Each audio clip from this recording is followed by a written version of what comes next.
কাক বহুত বেছি ভাল পাইছিল জনপ্ৰিয় অভিনেতা প্ৰয়াত ৰাজীৱ ৰাজনিশে।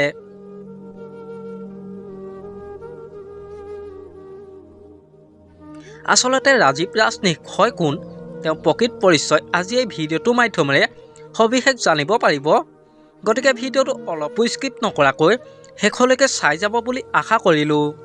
প্ৰয়াত জনপ্ৰিয় অভিনেতা ৰাজীৱ ৰাজনিশৰ সম্পূৰ্ণ নাম হ'ল ৰাজীৱ ৰাজনিশ গায়ন।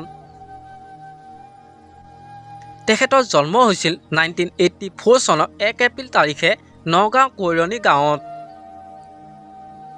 তেখেতৰ শিক্ষাগত অৰ্হতা হৈছে তেখেতে গ্ৰেজুৱেশ্যন কমপ্লিট কৰিছে।